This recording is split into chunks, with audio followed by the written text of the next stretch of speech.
This video will probably not be able to be monetized because of all the copyrighted music that's going to be in the background. So if you enjoy this video and want to help support me in what I do have a website called Craig and Riano's Photography. If you want to buy any prints to hang up on your wall, people have really been liking the astrophotography prints. The purple dragonfly, I was surprised people were interested in that one. But yeah, if you guys are interested and want to help support me, since I probably won't be able to monetize this video, then definitely check that out. It's been 4 or 5 months or so since I posted a video, and I think that's the longest time I've ever taken a break on this channel, and it's basically just because I've been more busy with the Hercules Candy channel, so I've been posting more often there. It's just taken up a lot more of my time, and I've also been pursuing local photo and video gigs recently, and just been working out, and that's pretty much it. So I've just been busy outside of this YouTube channel, so nothing dramatic or crazy, but I hope you guys enjoy this video. So first of all, I wanted to mention that this is not going to be a family-friendly video because I didn't want to have to do a voiceover, and I don't have control over what they're playing, and there's definitely going to be some F-bombs dropped. So I'm going to take full advantage of being able to swear in this video, and I just wanted to cover like what this video is and what this video isn't. So if you don't know, I have an autoimmune disease called chronic inflammatory demyelinating polyneuropathy. And basically I just used to be paralyzed, and now I'm able to work out again. So I'm not doing a workout video because I can lift so much weight that it's impressive, like it's not. But this is more for people who also have the same autoimmune disease, and like maybe they were just diagnosed and they want to see someone who like is doing well. And like I haven't had any IVIG or prednisone in like over 7 years, and I've had CIDP since 2011, so this November it's going to be 10 years. I'm going to have my 10-year anniversary of having CIDP. So yeah, and this is also not like a physical therapy type video, so this is not for someone who's still in the throes of CIDP. Like I would not be able to do this workout. And this is also like, there's nothing special about this workout. It's just a workout program that I bought from a guy called Jeff Nippard, who I definitely recommend if you want to get into weightlifting. But it was like $50 for like a full body workout program. I'm going to be doing part of the upper lower split. He also has a bro split, and it was like $50 I think for like the whole thing. So definitely recommend it if you want to get into working out. But I'm not going to be able to share exactly like what my workout is. I'll be showing, you know, as much as I can, but if I paid for a program, I don't want to be like giving away one of his workouts for free, so that's the only reason. But I will be showing you pretty much everything I'm doing. But right now I just got to go do the warm-up, so let's go. So I know when everyone is like really learning how to walk, a lot of times there's different things that they may struggle with, and I actually didn't realize for a long time I just wasn't swinging my hips far forward enough. Until one day my ex at the time, like we were trying to walk fast and I couldn't keep up. She just yelled like, swing those hips. And I was like, oh my God, swinging your hips. Like I never thought about that. So it really is like you're relearning how to walk. Like there's a lot of things that I'm sure Dylan, like you don't really think about when you're doing, but I didn't realize swinging your hips was so important. And I also didn't realize for a long time that like, I'm getting kind of out of breath because I'm talking, yeah, man. Exactly. I didn't realize for a long time, like, I have a tendency to land with my knees bent, which is like most people will like kind of kick their leg out. I noticed just by like watching people at the gym on the treadmill, like I would see them like almost like extend their leg and kick their leg out like that. And I just wasn't doing that for a long time. And I remember actually, I don't know if I told you, Dylan, this, but when I was in Ethiopia, I was in Gambela, Ethiopia, and there was these 2 girls, like they saw me walking and they were like imitating me, and they were like landing like with their knees like really lunging, exaggerated. Yeah. And like I was like, I realized that they're like mimicking me. I was like, oh my God. I was like, is that what I look like? And then I was like, oh, okay. Like it actually was helpful because, because they're making fun of me, because I was just like, I didn't realize that that's what I looked like. And because I saw them exaggerating it, I just thought it was funny that like these 2 girls were making fun of me. And I was like, oh, that's what it is. Yeah, I mean, it was really pronounced a couple years ago. Yeah. But I also thought it was just obvious. Yeah. But you were very sensitive when kind of putting your legs down. It was a little over, like, I'm not looking and saying over dramatic, but I'm saying it's over like accentuated because you're trying to be really careful, and you're also just really focusing on making those steps like important, because every step is like tough, you know what I mean? Especially trying to build those tendons and everything back. Yeah, and like I know a lot of people struggle with foot drop, which I did too initially, which is basically like when your foot is like this and like your dorsiflexion muscles are like so weak that you can't really go like this. So then you try to take a step, and then like your foot gets caught and like you fall. And, like I had a lot of falls just because my foot drop is bad, but now I'm good enough that I don't really do that anymore. So, and another thing I've found, this is just like tips and tricks for other people with CIDP, is like I've found that if I wear loose shoes, I'm more likely to roll my ankle, and I think it's probably with most people. Yeah. Because I remember like I went for a hike before, and I was like climbing like all these like rocky terrain, and it was like 10 miles or so probably that I did in total, and I didn't roll my ankle once. And then I went for a walk around the neighborhood, and I rolled my ankle like on the sidewalk. I was like, what happened? and then the more I thought about it, I was like, every time I roll my ankle, it's when I'm wearing like shoes that are like kind of loose. Yeah. But like if I really tighten them, then I get a lot more support. So make sure you're tightening up your shoes when you go for a walk.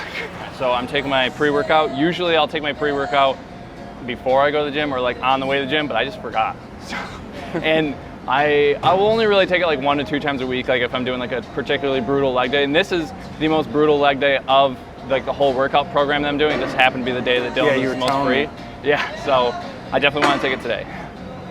I remember back when I was working up to 135 pound deadlift, and that was gonna be like my working set. And now I'm doing like 135 pounds as like the beginning of my warm up. Progress, man. Yeah. Not overnight. No, it was over years. Years.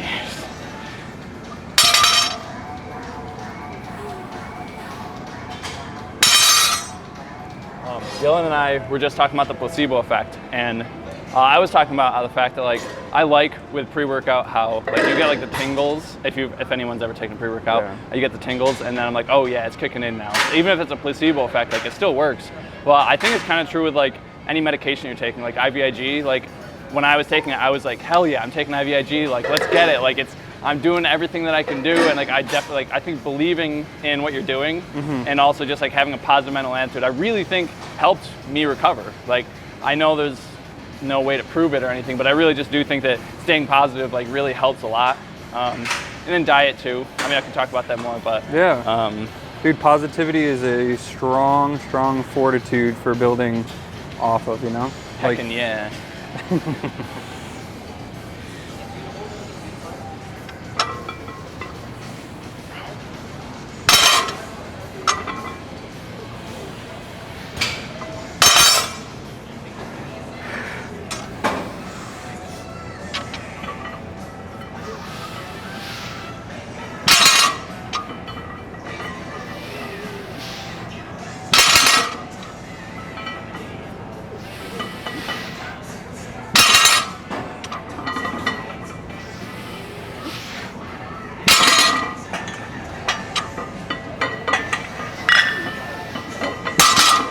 I lost my balance on that last one. That's what happens when you don't have calves.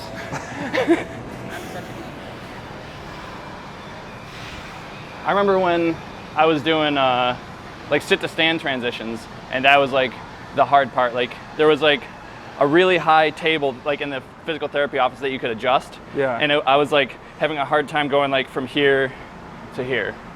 Yeah. Like, and like with somebody like holding my hands like for like balance, and it was like the toughest thing. I remember that one too. Yeah. Yeah. Another one of those factors where, you know, things that we don't know that help us with our bodies. Yeah. The little things. Yeah. Yeah. And so like if someone's doing that at home, like say you can't, I mean, talk to your doctor about doing this. Like I'm not a physical therapist, and I don't want to be held responsible if someone like hurts themselves. But what my physical therapist did, like when I was doing those sit to stand transitions, it's tough to say. Yeah. But she would stand like right in front of me, and she would have her knees on the outside of mine, and it actually helped being able to push out against them. So if you can have a partner who can like somehow like push your knees in, and then you try to push out against them, it helps with being able to come up. So use that information as you will.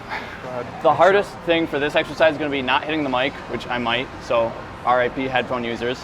And then also like I actually will get a really good back workout from doing these squats, because like I'm holding the dumbbell in front of me, and so like my back constantly wants to be going like this, and I have to like use my extensors to like hold it back up. So I almost get a better back workout than I do a quad workout when doing this. But all right.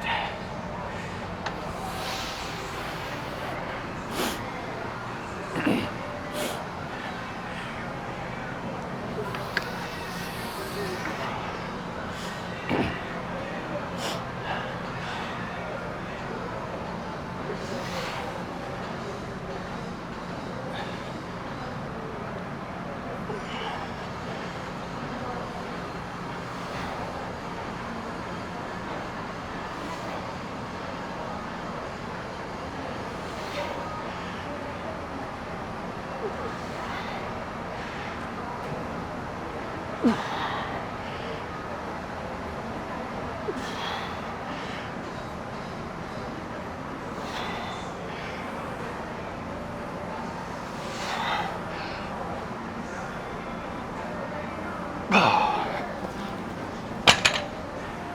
could probably go up to 85 next one.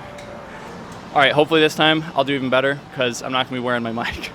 So I don't have to worry about crushing it.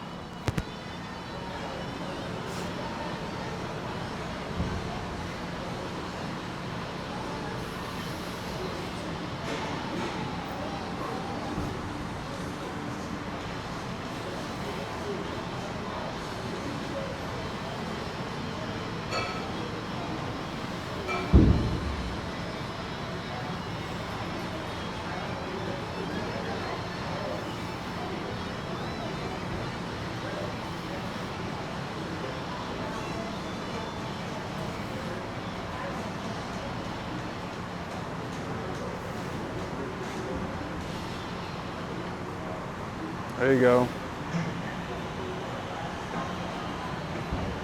Push, push, push. Nice, dude.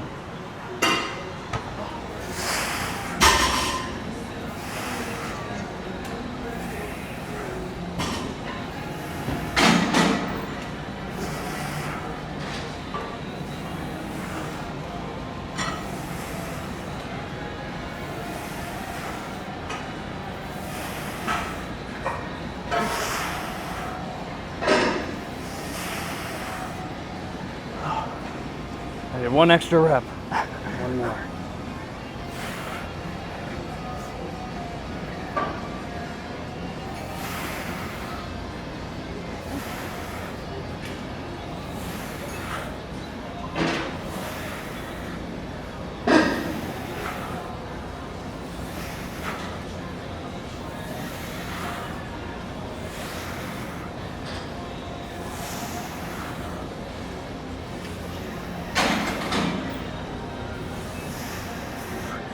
Oh, I did 2 extra reps that time because I feel like there's a couple reps that weren't quite as good form-wise. And also, I thought this was a 30 pound when I picked it up because I could just sell the 3 and I was like, oh, 30. But I accidentally picked up a 35. So again, placebo. Like, I was like, yeah, it's only 30 pounds. And I'm like, oh my God, I did 35. And you crushed them too. Yeah. So for the hack squat, I try to do a kind of narrow stance because usually when I'm squatting, I'm going like kind of wide. I don't really remember. I didn't really squat too much before I got CIDP, so I don't know if that's just how I'm usually comfortable, but I know like most people don't realize how much they use their calves for balance until you don't have calves to use. So, yeah. So for me, it's a lot easier to hold my balance very wide. And I can't go too far down before I'll just lose my balance and fall backwards. Because again, people are usually using their calves to like anchor themselves, like sort of pull themselves forward, but I can't do that. So because I don't have to worry about my balance on a hack squat, because I think it does work your legs a little bit differently if you do narrow versus wide. So try to do narrow on here.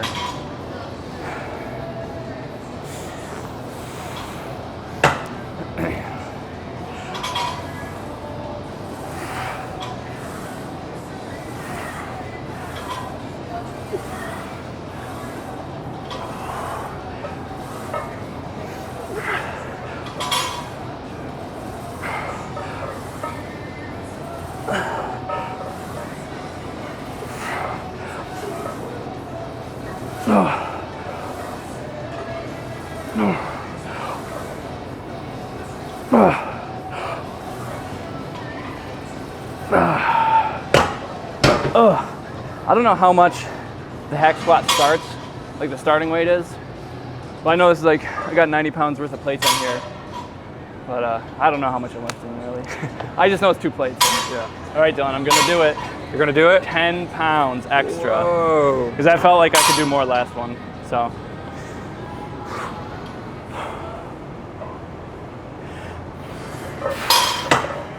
Last one.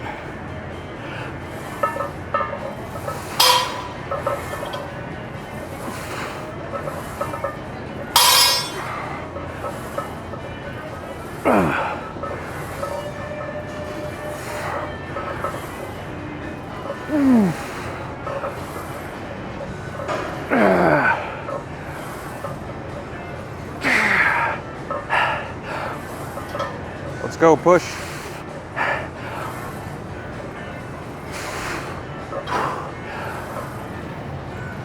One more. Come on, come on. Nice. Woo! Good set, man. Oh, Bambi legs.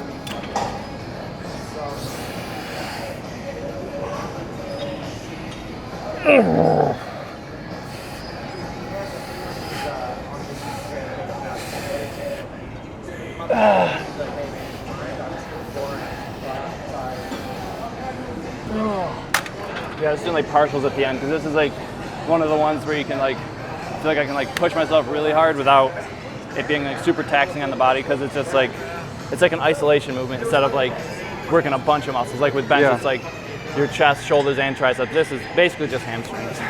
So right now what I'm going to do is assisted calf raises, because if you're anything like me and you have CIDP and your calves basically don't work, I can't use any calf machines in here. I don't even know how they work because I can't use them. But what I have found is just doing supported calf raises, where I'll like use a pull-up bar or like a captain's chair like this, where I'll have my feet down here and I'll try to extend my feet as much as I can like this, and most of the help that I'm getting is on the way up. I'll like pull myself up, but I'm trying to use as little as I can, and then on the way down I usually don't really have to use any force. But sometimes if I'm really feeling strong, I'll actually push myself down. Oh, that was tough. That's not today. But another thing that you can do, because not everyone's going to have something like that at the gym. I've used this before, like this incline bench press. Same thing. I'm just like pushing here. And honestly, this is probably good enough for a set right now with me just explaining this. I can feel it in my calves right now. Yeah. And you can even do this on your stairs. I do that sometimes. I definitely recommend doing your bottom stair, because then if you fall, you're only falling one stair, not a whole flight of stairs. So yeah, you can just like put your hand on a railing and maybe the wall. And I was only able to do this like once I was like pretty well recovered from CIDP. And if you're not, you could even use like a TheraBand, like tie it to a wall and put your foot on it, and then just like go like this as best you can. I mean, there was definitely a time where like that was like really difficult for me. And it probably still would be kind of difficult. Like I could probably do that and have a good calf workout, because these actually used to be tinier, but they also used to be bigger back in the day when I actually had calves. So this is kind of like the same thing. It's just a different way of doing it. Like, because really all you're trying to do is just do calf raises, but lighten the load as much as you can on your calves. So it just makes it easier. So there's tons of different ways to do the same thing. And again, I'm trying to not use any help on the way down, because you're about 30% stronger in the eccentric portion of the lift, or just the going down portion, if you want to think of it like that. Yeah, speak English for us, Craig. No.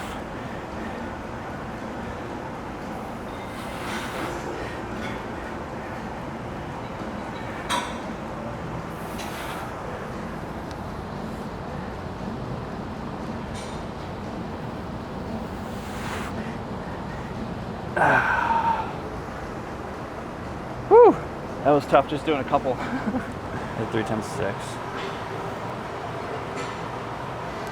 Oh, so that's the end of my workout. And I remember when I first started going to the gym, and I have a lot of running shorts because most of my life I was a runner. So when I went back to the gym, when I think I gained, or I lost like over 30 pounds when I was at my lightest. And when I started going back to the gym, like after I was done with physical therapy, I still had a lot of weight to gain, and my legs are a lot skinnier than they are now. I feel like my quads and hamstrings are like pretty much back to where they used to be, just not my calves. But I know, like, I felt like really self-conscious when I first went back. I was like, oh my God, my legs are so like freakishly skinny. People are gonna look at me weird.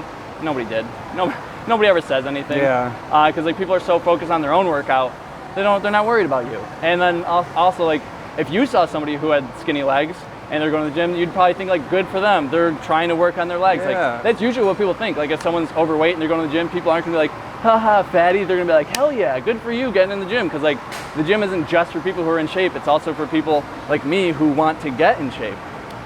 So don't be self-conscious. If you're ready, go to the gym. If not, then try to do physical therapy, because there's a lot of things in here that if you're still, like I said, going through the throes of CIDP and you're still like super weak, like I was at one point, then there's just a lot of things in here you just can't do. Yeah. And it's better to just do stuff at home, like with just your body weight and like TheraBands and like very basic things. I have a really old video of what I did for actual physical therapy. And again, this is not like, you should do the things in this video. This is just for like education. Same thing with this video. Like I'm not a physical therapist. I'm not encouraging you guys to do this stuff. This is just more of like a light at the end of the tunnel, letting you guys know that there are people who have recovered. There are people who are doing well, and hopefully you can recover and get back to what you love to doing too. Get back to what you love to doing.